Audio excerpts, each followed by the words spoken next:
Musannif rahimahullah nafa'ana bihi wa bi ulumihi fi dharani amin ya rabbal alamin. Was-sabru amma harramallahu ta'ala wa ala ma btalaqallahu bihi. Was-sabru ala ada'i ma aujaballah. Di antara kewajiban hati adalah sabar.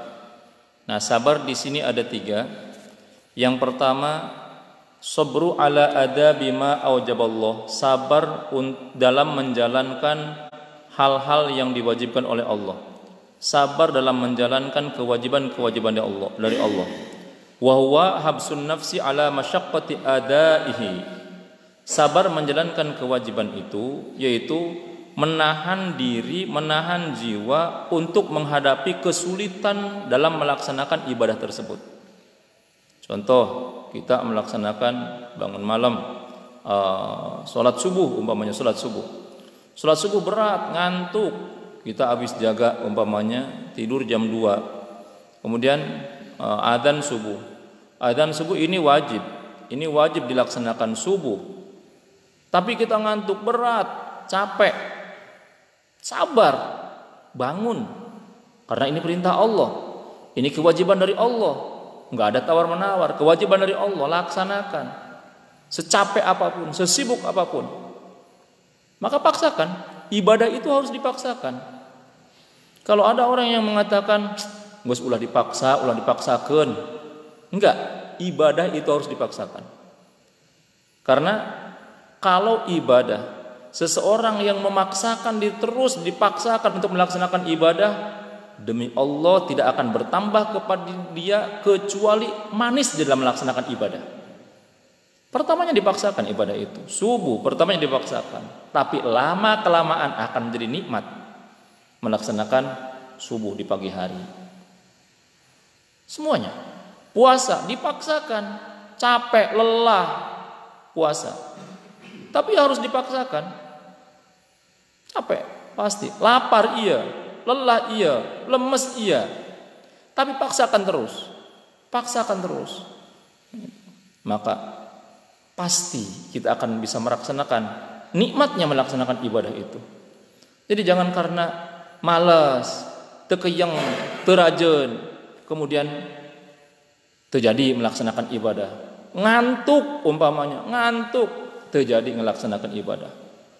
Terus paksakan. Sabar ala adai jami'i ma aujaballahu ta'ala.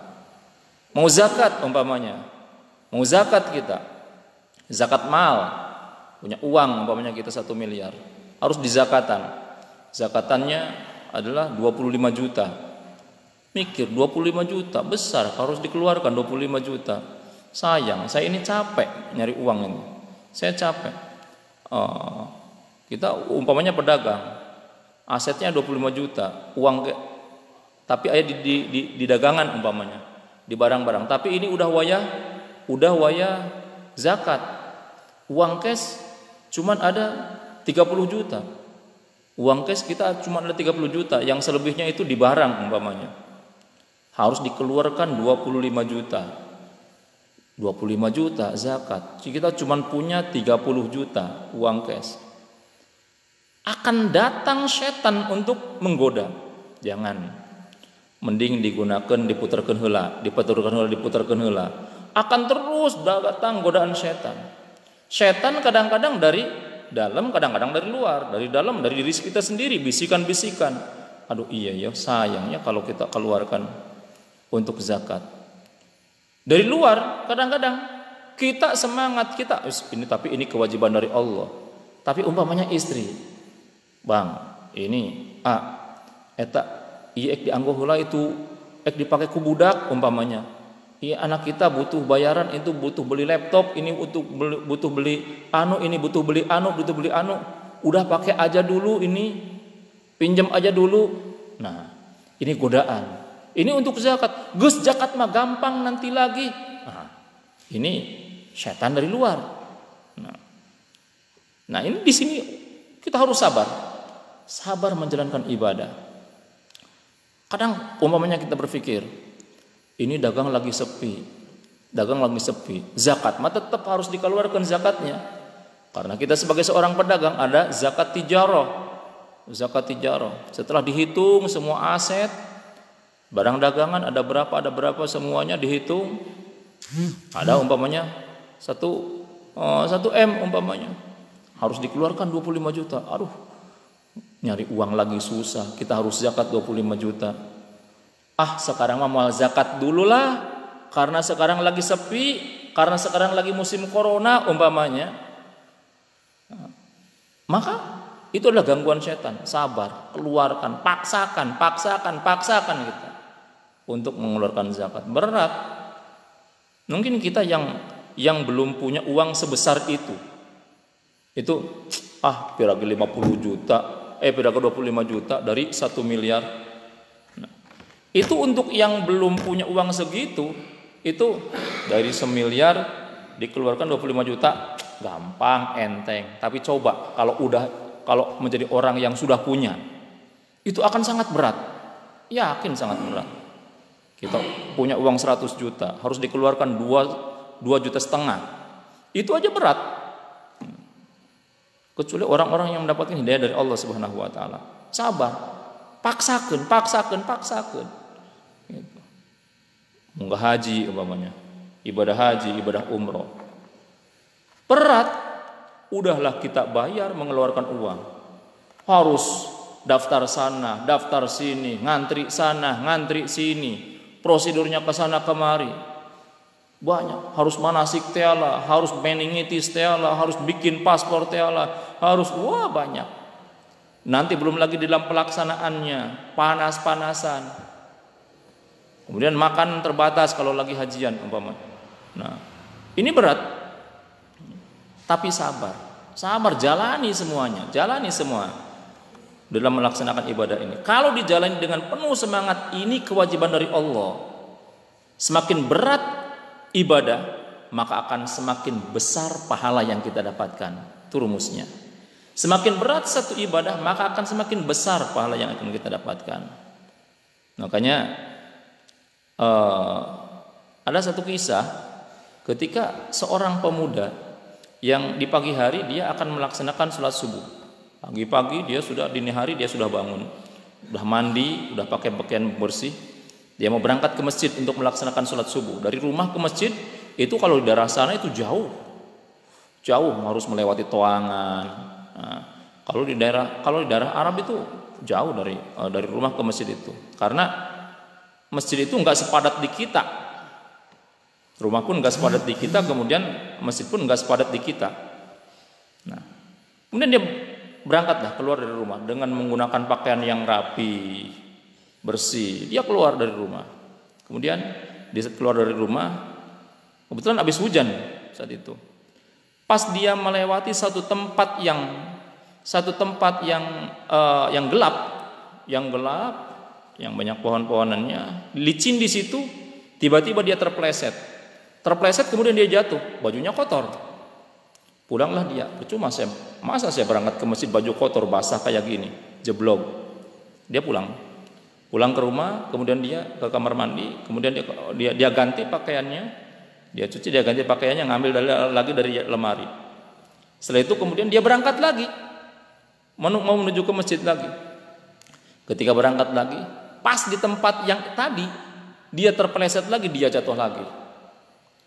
Kemudian dia jatuh lagi. Balik lagi dia. Kemudian setelah balik dia bersih-bersih lagi, dia wudu lagi. Kemudian dia ganti lagi baju yang baru. Kemudian dia keluar lagi. Begitu dia keluar sampai ke tempat yang licin tadi, yang gelap tadi, dia dapati ada seorang kakek-kakek membawa lampu, membawa lentera. Sambil berkata si kakek tersebut mengatakan, "Nak, awas hati-hati kalau lewat sini, takut terpeleset. Ini licin, jalannya ke sini." Dituduhkan sama si kakek-kakek tersebut. Kemudian dituntun oleh si kakek-kakek tersebut dengan caangan, disoroti dengan menggunakan lampu. Kemudian terus diantar oleh kakek tersebut sampai ke masjid. Begitu sampai ke masjid, si anak muda ini dia mau masuk, si kakek, "Nak, udah aku sampai sini aja ngantar kamu, saya mau pulang." Si kakek ini. Kata si anak muda ini, "Kek, enggak sekalian aja ke masjid? Ayo sekalian ke masjid." "Dah, kamu aja, aku mau pulang." Kemudian kata si anak muda ini, kek, nanti dulu. Saya belum kenalan dari tadi, saya nggak ngobrol dengan kakek dari tadi. Kakek ini sebenarnya orang mana? Siapa sih kakek ini? Orang mana? Kemudian si kakek tersebut mengatakan, nah, kakek ini sebetulnya adalah setan. Setan dengan tujuan apa? Saya itu adalah setan untuk mengganggu kamu supaya kamu tidak berangkat ke masjid. Karena dalam hadis kan disebutkan bahwasanya barang siapa yang melaksanakan sholat subuh berjamaah, maka dia seperti melaksanakan sholat semalam suntuk. Kehebatan sholat subuh berjamaah. Maka sayang kalau enggak sholat subuh berjamaah, kalau enggak maksakan kita bangun pagi untuk melaksanakan sholat subuh berjamaah di masjid, sangat sayang. Karena khusus sholat subuh, barang siapa yang melaksanakan sholat subuh berjamaah, maka dia akan mendapatkan pahala seperti melaksanakan ibadah sholat semalam suntuk. Dari mulai maghrib sampai subuh dia sholat terus tanpa tidur dan tanpa ada maksiat. Itu sholat subuh berjamaah. Belum lagi nanti ada lagi hadis yang mengatakan man sholat subuh ma'al jamaah fahuwa fi dhimmatillah. Barang siapa yang melaksanakan sholat subuh berjamaah di masjid, fahuwa fi dhimmatillah, maka dia berada di dalam jaminannya Allah Subhanahu wa taala, dalam penjagaannya Allah Subhanahu wa taala. Maka tidak ada orang yang dia berangkat bisa diberi kekuatan oleh Allah untuk melaksanakan sholat subuh berjamaah di masjid, kecuali berarti Allah akan menjaga orang tersebut. Dan ketika seseorang sudah mendapatkan penjagaan dari Allah, maka demi Allah tak akan ada satupun orang yang akan bisa mencelakakannya. Ini rumus. Tapi mungkin dari kita, iya nanti mau subuh, iya nanti saya maulah subuh berjamaah di masjid. Ketika baru mau, belum tentu bisa dilaksanakan. Pada pelaksanaannya kadang-kadang, ngamimiti anak berat. Kadang-kadang seperti itu. Maka perlu dipaksakan ibadah, perlu dipaksakan. Ya, makanya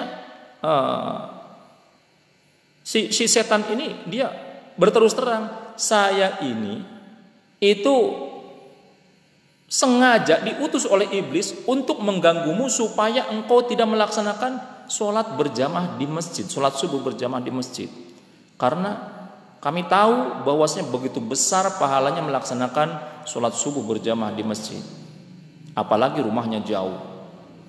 Namun sengaja aku ketika tadi engkau lewat ke sini, aku yang memelesetkan kakimu sehingga engkau jatuh di sini.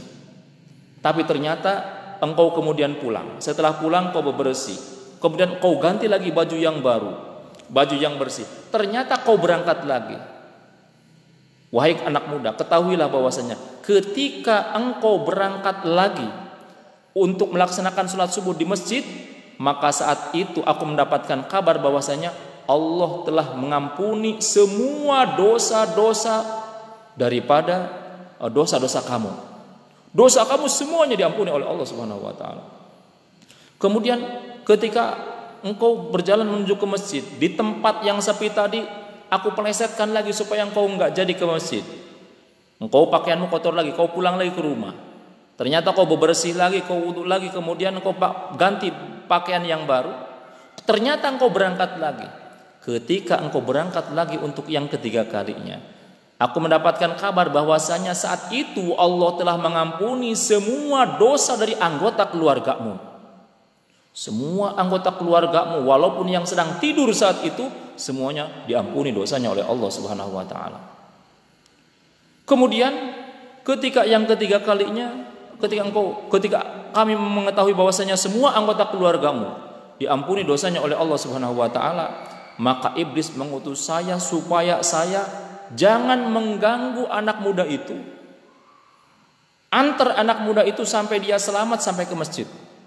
Karena kalau dia dipelesetkan lagi, dia jatuh lagi di tempat itu, dia balik lagi, kemudian dia balik lagi ke masjid umpamanya, maka setan atau iblis khawatir nanti semua penduduk desa kamu diampuni oleh Allah. Makanya aku sengaja diutus oleh iblis membawa lampu supaya engkau tidak terpeleset di situ. Nah, ini artinya apa? Ini artinya bahwasanya Ibadah itu tergantung kita, kemauan kita. Ketika kita mempunyai kemauan yang kuat, mempunyai itikad yang kuat, mempunyai himmah yang kuat, seberat apapun ibadah itu, maka yang akan terbersit di pikiran kita hanyalah tujuan yang akan kita dapatkan. Hanyalah kita akan ketika kita melaksanakan ibadah, tahu dengan fadilahnya, tahu dengan keutamaannya, maka kita akan bisa menikmati proses. Ini semuanya proses. Jadi nikmati proses yang ada. Jadi ketika kita melaksanakan ibadah itu adalah proses. Pertamanya berat, bangun malam berat, melaksanakan subuh berat, melaksanakan isya tunduh, ngantuk, duhur capek umpamanya. Paksakan, terus paksakan. Dan nikmati proses itu. Jadi kita harus bisa menikmati proses. Karena proses untuk mendapatkan surga, proses untuk mendapatkan ampunan dari Allah, maka kita harus memaksakan diri kita untuk melaksanakan ibadah kepada Allah Subhanahu wa taala. Sabar di situ. Sama dengan kita mau makan. Kita lapar, mau makan. Enggak bisa kita begitu lapar, lapar hilanglah, enggak bisa. Maka ketika kita lapar, kita harus berproses untuk menghilangkan rasa lapar, kita harus berproses. Kita harus masak dulu, ngambil dulu beras, kemudian ngesikan heula. Setelah itu, kemudian baru kita majikan ke Magicom, isi air, kemudian cetreken, udah tunggu. Setelah itu kemudian kita, ya gampangannya kita ngambil endog, ngambil telur. Kalau yang pengen nyambel lebih ribet lagi, kudu masak, ngambil bawang, ngambil cabai, ngambil uyah. Tapi kalau pengen enak, ya kita jalani. Kalau cukup dengan telur, ya udah telur aja, ceplok bonau gitu. Tapi saya mah pengen dengan sambal. Nyari dulu cabenya, nyari dulu bawangnya, nyari dulu garamnya, nyari dulu gulanya. Kemudian mau digoreng sambalnya, mau lebih enak lagi digoreng umpamanya sambalnya. Sambal iya kuduna aya jeung lauk asin umpamanya. Pergi dulu ke warung, nyari lauk asin, nyari ikan asin. Jalan dulu, goreng dulu. Itu proses. Nikmati proses semacam itu. Nikmati. Nanti setelah dijalani semua dari proses-proses semacam itu, kita udah goreng ikan asin, kita udah goreng ini, kita udah siapin lalap, barulah kita makan. Dan makan pun nggak langsung menghilangkan lapar. Makan pun nggak langsung masuk, kita kunyah dulu. Ini juga proses. Kita mengunyah makanan. Ini adalah proses untuk menghilangkan rasa lapar. Dan itu bisa kita nikmati. Makanya nikmati proses ini. Seperti kita melaksanakan ibadah, nikmati proses ibadah itu. Tapi kita tidak akan bisa langsung untuk mendapatkan kenikmatan, kecuali kita harus paksakan dulu. Jadi kuncinya paksakan. Kita jangan mengatakan bahwasanya la yukallifullahu nafsan illa wus'aha. Dan Allah juga tidak memaksakan kepada hambanya. Iya, Allah tidak memaksakan sesuatu yang hambanya tidak sanggup. Bukan sesuatu yang hambanya tidak mau. Bukan sesuatu yang hambanya tidak kenyang. Bukan. Tapi Allah tidak memaksa kepada hambanya sesuatu yang tidak sanggup dilakukan oleh hambanya. Ini sesuai dengan kesanggupannya. Nah, kalau ini masalahnya masalah malas, masalah ngantuk, masalah terajen, masalah capek yang masih bisa dipaksakan, maka paksakan. Demi Allah, 1 kali, 2 kali masih berat, 3 kali, maka untuk yang kelima kali dan seterusnya akan ringan. Yang pertama, sabar adalah sabar menjalankan ibadah, kewajiban-kewajiban yang telah diwajibkan oleh Allah Subhanahu wa taala. Ya, termasuk zakat, itu sabar. Kemudian yang kedua, wasabru amma harramallahu taala wa huwa habsun nafsi ala masyaqqati jitinabihi. Yang kedua, sabar di dalam menjauhi hal-hal yang dilarang oleh Allah Subhanahu wa taala. Apapun yang dilarang oleh Allah Subhanahu wa taala, sabar. Umpamanya ada teman datang kepada kita, teman lama. Kemudian setelah ngobrol, kemudian lama-lama nyerempet kepada gibah, kepada ngomongkeun batur. Dia ngomongkeun ngajelekeun seseorang. Kemudian kebetulan kita juga punya masalah dengan dia. Dia itu bermasalah dengan kita. Nah, iya kita itu gregetan lamun sebenarnya kita bawaannya ingin enyak si itu juga, ka saya juga begitu. Nah, tapi ingat, itu adalah gibah. Maka sabar, jangan ngomongin orang. Jangan ngomongin orang. Kemudian umpamanya, contohnya lagi umpama kita sebagai pedagang. Umpamanya ada orang yang beli, kita jualan, ini barang harganya 100.000. Udah ada calon pembeli. Nah, ini orang banyak duit, di zaman nukima biasanya taranawar. Kemudian ketika nanyain harga kepada kita, langsung dibobodoh oleh kita, dibohongin oleh kita. Harganya biasa 100.000 umpamanya. Pak, ini berapa Pak? Oh ini 200. Oh masa Pak 200? Udah 100 aja ya. Oh enggak dapat, saya enggak pernah jual segitu. Paling rendah saya 150 umpamanya.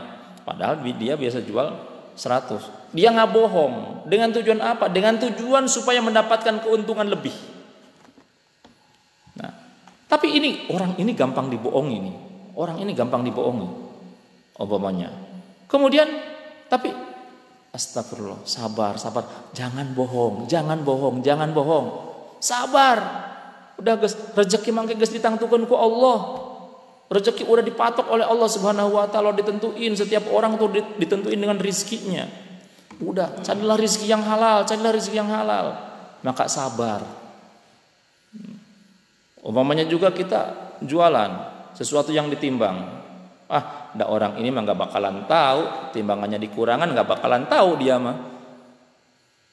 Dikurangan. Ketika dia akan mengurangi timbangan, istighfar dia ingat, astagfirullah, ini dosa.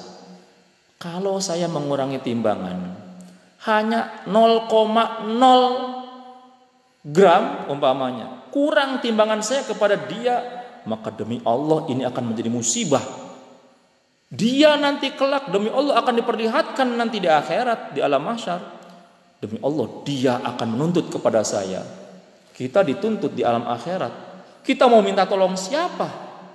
Kita dituntut di sini masih ada pengacara. Kita pengacaranya siapa di akhirat? Enggak ada. Hanya penyesalan yang ada di situ. Maka sabar. Jangan ngurangan timbangan, jangan ngurangi timbangan. Sabar. Umpamanya kita umpamanya ditindas oleh orang lain kepada pasangan umpamanya, kepada pasangan, suami kepada istri atau istri kepada suami umpamanya. Istri kok ngelawan kepada suami?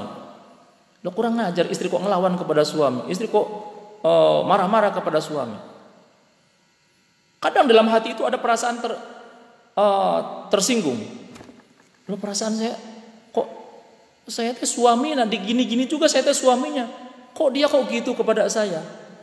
Ada bisikan setan, lawan, marahi, tampar dia umpamanya. Tapi astagfirullah, sabar. Ya, sekarang dia marah-marah kepada saya. Tapi kan marah-marahnya kan enggak lebih banyak daripada baiknya dia kepada saya. Makanya kan kalau istri marah-marah kepada kita umpamanya, maka yang dilihat, yang difikirkan oleh kita itu jangan marahnya dia kepada kita. Tapi yang dipikir oleh kita itu haruslah dia itu banyak jasanya kepada kita. Seperti Umar bin Khattab, ketika dimarahin oleh istrinya, dia diem, enggak ngelawan. Karena apa? Ketika ditanya, kenapa kok enggak ngelawan? Padahal engkau orang yang begitu tegas. Kata Umar, ketika aku dimarahin oleh istri saya, istri saya marah-marah kepada saya sabar, saya udah maafkan kesalahan dia. Kenapa? Karena saya ingat begitu besar jasa istri saya kepada saya. Di antaranya, dengan sebab istri saya, mata saya jadi terjaga. Ketika saya syahwat tinggi, kemudian ketika melihat wanita lain timbul syahwat, maka saya pulang, saya lampiaskan kepada istri, selamatlah saya dari siksa api neraka. Yang kedua, istri saya adalah orang yang suka mangnyesehkeun, mangnyucikeun pakaian saya. Yang mana nyuci pakaian suami itu bukan kewajiban istri. Enggak ada istri wajib mencuci pakaian suami, enggak ada. Tapi kalau istri mencuci pakaian suami, maka istri akan mendapatkan pahala mencucikan pakaian suami. Yang ketiga kata Umar, istri saya suka memasak masakan untuk saya. Yang mana memasak masakan juga bukan daripada kewajiban seorang istri. Jadi kalau istri enggak bisa masak, jangan marah-marah suami. Karena memang enggak ada kewajiban istri harus masak masakan untuk suami, enggak ada. Tapi kalau umpamanya ada istri masakan masakan untuk suami, maka itu kemuliaan tersendiri, dia akan mendapatkan keutamaan pahala yang sangat besar dari Allah Subhanahu wa taala. Makanya harus tahu para suami kewajibannya itu. Kemudian yang keempat kata Umar, istri saya suka menjaga rumah saya, suka menjaga harta saya, sehingga ketika saya keluar rumah maka istri saya menjaga di rumah, sehingga saya tenang ketika saya keluar dari rumah untuk menjalankan tugas, mencari nafkah dan yang lain sebagainya. Kemudian yang kelima kata Umar, istri saya dzikrun li auladi. Istri saya itu merupakan orang yang telah menyusui bagi anak-anak saya. Karena menyusui anak itu bukan kewajiban istri. Itu kan kewajiban kepala keluarga. Memberi nafkah kan kewajiban kepala keluarga. Memberi nafkah itu kepada istri, memberi nafkah kepada anak-anak termasuk yang masih bayi, itu juga kewajiban anak-anak, kewajiban bapak.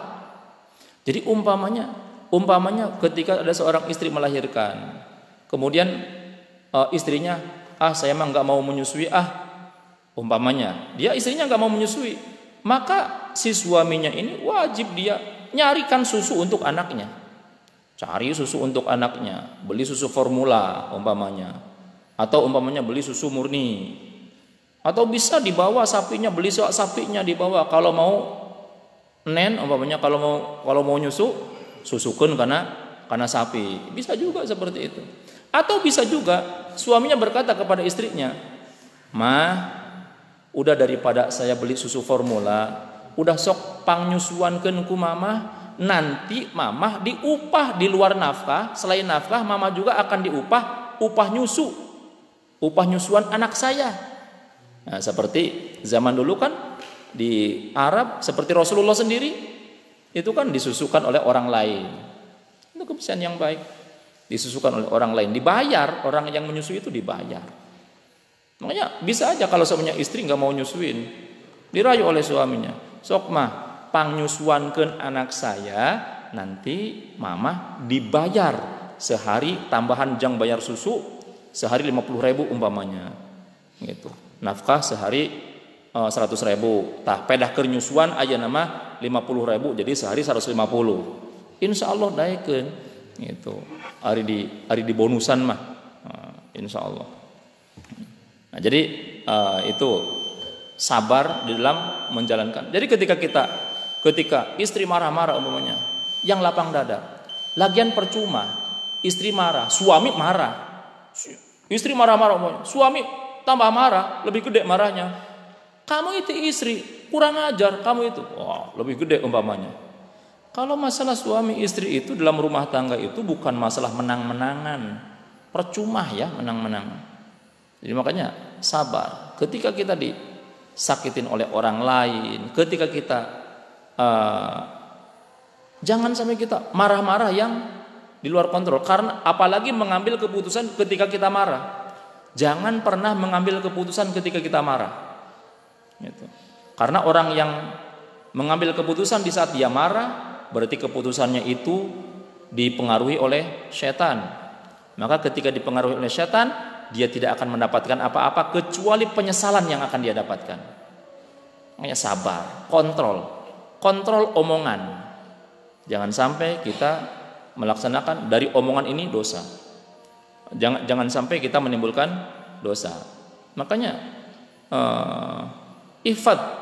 Makanya Fudail bin Iyad memberikan nasihat. 5 nasihat daripada Fudail bin Iyad kepada muridnya. Yang pertama adalah beliau mengatakan, innama asabaka min syai'in faqul dzalika biqadaillah. Nasihat yang pertama, nasihat yang pertama adalah sesungguhnya apapun yang menimpa dirimu, maka katakanlah ini adalah takdir dari Allah, supaya kamu jangan banyak menyalahin orang. Yang kedua, ihfad lisanaka litanjuwa kulul khalqi minka wa anta tanju min adzabillah. Kata Fudail, jagalah lisanmu agar lisanmu tidak nyakitin orang lain dan engkau akan selamat daripada siksa Allah dikarenakan lisanmu. Karena kalau lisan yang suka nyakitin orang lain itu akan disiksa.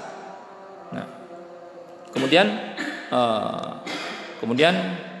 diantaranya adalah kata Fudail bin Iyad, yakinlah shaddiq bima wa'adakallahu minar rizqi, yakinlah dengan rizki yang telah dijanjikan oleh Allah. Kemudian yang keempat, nasihat daripada Fudail bin Iyad adalah beliau mengatakan ista'id lil maut li alla tamuta ghafilan, selalu bersiaplah untuk menghadapi kematian supaya kau tidak mati dalam keadaan lalai. Kemudian yang kelima, udhkurillaha dzikran katsira haitsu ma kunta. Berzikirlah kepada Allah dengan sebanyak-banyaknya dimanapun kamu berada. Berzikirlah kepada Allah supaya Allah menyelamatkan atau mengampuni daripada dosa-dosa engkau. Itu banyak berzikir kepada Allah. Makanya lisan ini selalu basahi dengan zikir. Apapun zikir yang kita bisa. Subhanallah, subhanallah, subhanallah. La haula wala quwata illa billah. Allahumma shalli ala Muhammad, Allahumma shalli ala sayyidina Muhammad, umpamanya. Apapun.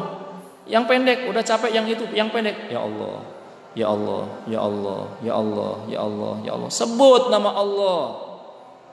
Maka ala bidzikrillah tatmainnul qulub. Sepusing apapun, sesulit apapun, segundah apapun, kalau kita terus banyak berzikir kepada Allah, demi Allah akan datang ketenangan dari Allah kepada hati kita. Ini janji Allah di dalam Al-Quran. Wallahu a'lam bishawab. Subhanakallahumma wa bihamdika asyhadu an la ilaha illa anta astaghfiruka wa atubu ilaik. Wassalamualaikum warahmatullahi wabarakatuh.